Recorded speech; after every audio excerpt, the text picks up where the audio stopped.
Gold trusted gold buyers. మీరు తాకట్టు పెట్టిన బంగారాన్ని విడిపించి ఈ రోజు ఉన్న మార్కెట్ ధరకు కొనబడును. నమస్తే, welcome to I dream inside politics with కవిత.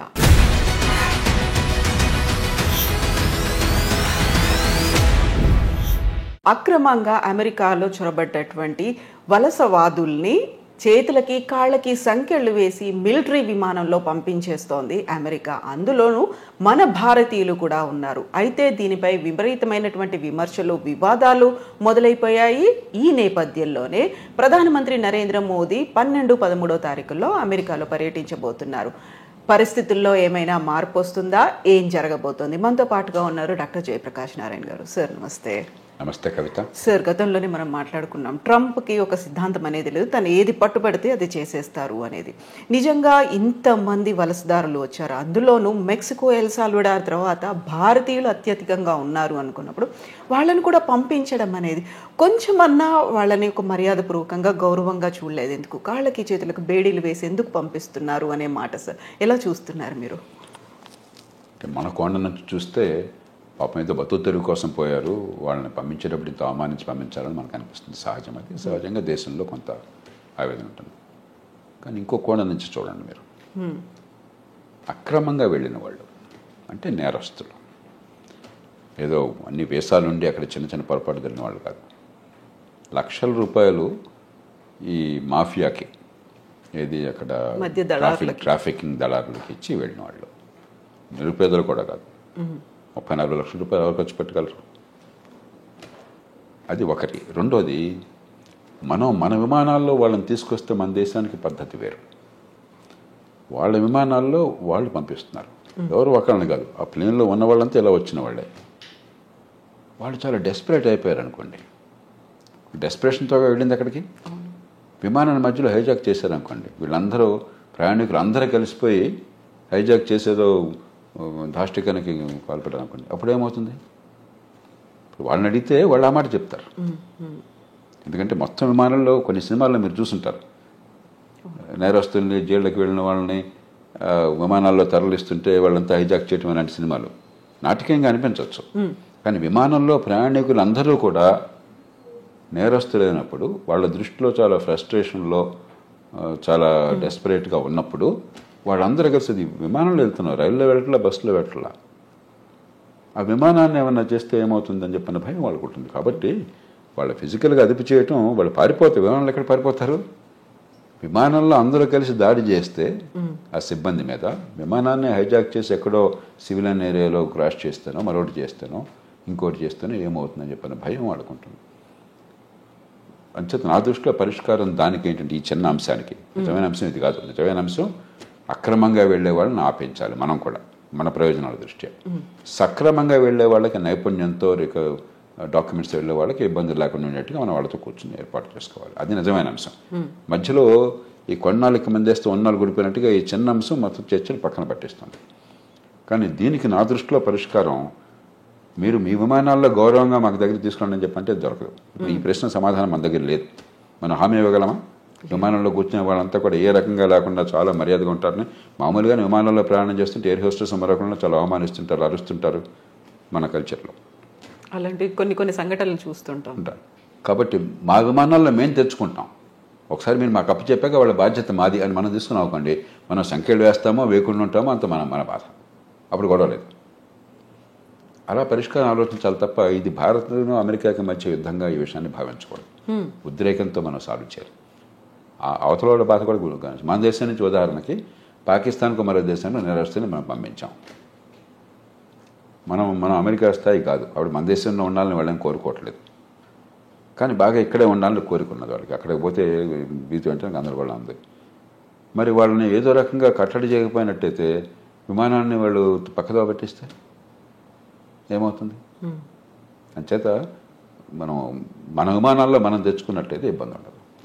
కాకపోతే సార్, ఇప్పుడు మాల్యా లాంటి వాళ్ళని, నీరవ్ మోదీ లాంటి వాళ్ళు, మెహుల్ చోస్కి వాళ్ళని కోట్లాది రూపాయలని వాళ్ళకి రైట్ ఆఫ్ చేసేసి వాళ్ళు ఎక్కడున్నారో తెలీదు, తెలిసినప్పటికి కూడా వాళ్ళని తీసుకువచ్చే ప్రయత్నాలు ఇవన్నీ జరగనప్పుడు వీళ్ళు పాపం అమాయకంగానో లేకుంటే ఇంకెవరి మాటలో నమ్మి వెళ్ళిపోయిన తర్వాత వీళ్ళని అంత అమానవీయంగా తీసుకురావాలనేది ఇక్కడ డ్యూయల్ రోల్ ఉందా సార్? రెండుకి తేడా ఉంది. మనం చాలా ఎమోషనల్గా చేస్తున్నాం. నీరవ్ మోదీ కానీ మాల్యా కానీ క్రమక్రమంగా తిరిగి వస్తున్నారు ఇండియాకి. వాళ్ళు ఆ దేశంలో ఎవరే దేశంలో ఉన్నా ప్రజాస్వామ్య దేశాల్లో రాజ్యాంగం కింద వాళ్ళ హక్కులు స్వేచ్ఛలు ఉన్నాయి, ప్రాథమిక హక్కులు స్వేచ్ఛలు ఉన్నాయి. దాని ప్రకారం డ్యూ ప్రాసెస్, కోర్టులకు వెళ్ళటం, ఎక్స్ట్రడిషన్ కోసం మనం కోరితే ఈ కారణంగా మమ్మల్ని పంపించదని వాళ్ళు కోరటం, చివరికి కోర్టు తీర్పు అవటం, అంతా కూడా వాళ్ళు డబ్బులు ఉన్నాయి కాబట్టి మంచి లాయర్లు పెట్టుకుంటారు, కోర్టులకు వెళ్తారు. అంతేగాని మనం తీసుకోవడం మన చేతుల్లో లేదు. మనం ఎవరం కూడా నీరవ్ మోదీనో మాల్యానో మరొకరినో తీసుకురావద్దని మనం అనుకోవటం కాదు. ఆ దేశంలో పోయి దాడి చేసి వాళ్ళని తీసుకొచ్చే శక్తి లేదు, అధికారం లేదు మనకి. వాళ్ళు మనకు పంపించడానికి సిద్ధపడాలి. దానికి ఒక ప్రాసెస్ ఉన్నది. ప్రపంచంలో ఎంత కుబేరుడైతే అంత ప్రాసెస్ ఆలస్యం అవుతుంది. కోర్టులో అంత గట్టి లాయర్లను పెడతారు, అంతగా వాయిదా వేస్తూ పోతుంటారు. అంతే తప్ప ఇక్కడ వీళ్ళని మనం తీసుకురావటంలా. ఆ దేశంలో చట్టాలు ఉల్లంఘించారు, అక్కడ కోర్టులు వీళ్ళ కేసులు ఒప్పుకోలేదు కాబట్టి విధిగా రావాల్సి వస్తుంది. అలా చూడాలి తప్ప దీని పెద్దాన్ని మనం ఒక ఎమోషనల్ కోణం నుంచి చూస్తే పరిష్కారం రాదు. సో ఇప్పుడు టారిఫ్లు విధించడం అనేది అమెరికాకి ఏ దేశం నుంచి స్టీల్, అల్యూమినియం ఇలాంటివి వచ్చినప్పటికీ కూడా 25% వాళ్ళ మీద సుంకాలు విధిస్తాము అనేటువంటి ఒక ప్రకటనతో పాటుగా ప్రతి చోట కూడా ట్రంప్ తన మార్కును చూపిస్తున్నాడు అనే మాట వినిపిస్తుంది. అదే సమయంలో పొద్దున ఒక మాట చెప్తున్నాడు, మధ్యాహ్నం ఇంకో మాట చెప్తున్నాడు, సాయంత్రం ఇంకో మాట చెప్తున్నాడు. మామూలుగా ఏంటంటే పరిపాలనలో ఎప్పుడు కూడా విధానం ఏం కావాలని మల్లగొల్లాలు పడుతూ ఉంటారు. కొందరు ఇలా చేస్తే బాగుంటుంది అంటారు, మరికొందరు అలాగా దానిలో ఇబ్బందులు ఉన్నాయి, ఇలా చేస్తే బాగుంటుంది అంటారు, మరికొందరు ఇంకో రకంగా అంటారు. ఇవన్నీ చర్చించుకుని నిగ్గు తేల్చి చివరికి ఏది మంచి విధానం ఆలోచించి అప్పుడు పై స్థాయికి పంపిస్తారు. ఓ ప్రధానమంత్రి స్థాయిలో, దేశ రాష్ట్రపతి స్థాయిలో, ప్రభుత్వం స్థాయిలో ఇవన్నీ ఈ ఆలోచనలు, ఈ లాభ నష్టాలని బేరీ చేసుకుని పంపిస్తారు. ట్రంప్ ఏమవుతుంది, పురిలో ఏదో ఆలోచన పడుతుంది, వెంటనే ఆయన దేశాధినేతగా ప్రకటించేస్తున్నాడు. మధ్యాహ్నానికి అది కష్టం అనిపిస్తుంది, వెంటనే మార్చుకుంటున్నాడు. పొద్దున్న ప్రకటించినప్పుడు ఆయన బృందం అంతా వైట్ హౌస్లో ఆయన కేబినెట్ మంత్రులు కానీ లేకపోతే ఆయన ఉన్నతాధికారులు కానీ నేచురల్గా నాయకుడు దేశాధినేత ఆదేశం ఇచ్చాడు కదా ఆయన సమర్థించాలా. మధ్యాహ్నం మాట మారుస్తున్నాడు, మళ్ళీ దీన్ని సమర్థించాలా. సాయంత్రం ఇంకో మాట చెప్తున్నాడు, మళ్ళీ దాన్ని సమర్థించాలా. అంటే ఒక తొగ్గలకి వ్యవహారంలాగా తయారవుతుంది. ట్రంప్ కూడా నిలకడగా, ఎందుకంటే నిలకడగా కొన్ని విషయాల్లో నిలకడగా అనిపించవచ్చు. ఇమిగ్రెంట్స్ ఉండటానికి వెళ్ళలేదు, అక్రమంగా వచ్చినటువంటి ఇమిగ్రెంట్స్ ఉండటానికి వెళ్ళలేదు, అక్కడ కన్సిస్టెంట్గా ఉన్నాడు. మంచి చెడు పక్కన పెట్టండి. అలాగే మరికొన్ని విషయాలు, కానీ కొన్ని విషయాల్లో పొద్దున మధ్యాహ్నం సాయంత్రం ఒక్కసారి ప్రభుత్వం మాట 2-3 సార్లు మారిపోతుంది. అది ఏ దేశానికి మంచిది కాదు. విధానాలు లోతుగా ఆలోచించాలి, తొందరపడి నిర్ణయాలు చేయకూడదు, అన్ని రకాలుగా పూర్వాపరాలు పరిశీలించాలి. వినదగిన ఎవరు చెప్పినా అని చెప్పని మీరు ఏదనుకుంటున్నా దానికి వ్యతిరేకంగా చెప్పేవాళ్ళ మాట కూడా ఆలోచించి నిర్ణయం తీసుకోవాలి. తీసుకున్నాక నిలకడగా ఉండాలి. ఇప్పుడు ఆలోచించకుండా తొందరపడి నిర్ణయాలు, నిలకడ లేకుండా వెనక్కి వెళ్ళటం జరుగుతుంది. ఇప్పుడు జన్మతః పౌరసత్వం రద్దుకు సంబంధించి చేసినటువంటి అనౌన్స్మెంట్ అది ఏ దిశలో ముందుకెళ్తుంది అనుకుంటున్నారు సార్? అది జరగదు. ఆ దేశంలో కోర్టులు అంగీకరించవు, ఆ దేశంలో రాజ్యాంగం ఒప్పుకోదు. రాజ్యాంగాన్ని మార్చడం ఎవరి తరమో కాదు. అయితే ఒక్కటే అవకాశం ఉన్నది, ఇది సుప్రీంకోర్టు దాకా వెళుతుంది. బహుశా వెళితే సుప్రీంకోర్టు తీసుకోవాలనేది. మన దేశంలాగా ప్రతి కేసు సుప్రీంకోర్టు తీసుకోవద్దు. అక్కడ కింద కోర్టులో దీన్ని ఆపేశారనుకోండి, సుప్రీంకోర్టు తీసుకోకపోవచ్చు అసలు. మన దేశంలో ప్రతి చెత్త చెదారం ప్రతి కేసు వెళ్ళిపోతుంది సుప్రీంకోర్టుకి. అక్కడ అట్లా ఉండదు. ఏడాదికి 100 కేసులు చూస్తారంతే. వాళ్ళు ముఖ్యం అనుకున్నాయి, మిగతావన్నీ అప్లికేషన్ పెట్టి మాత్రం కోర్టుకు తీసుకురావాలి. ఊరికే డాకెట్ షీట్ నిండిపోతుంది, కోర్టుకు వేరే పని ఉండదు. ఒకవేళ తీసుకుంటే సుప్రీంకోర్టు తిరస్కరిస్తుంది. కానీ బహుశా ఏది ఆమోదించే అవకాశం ఉంది అంటే గట్టిగా ప్రభుత్వానికి వాదించే అవకాశం ఒకటి ఉన్నది. అక్రమంగా తల్లిదండ్రులు కనుక ఆ దేశానికి చొరబడ్డట్లయితే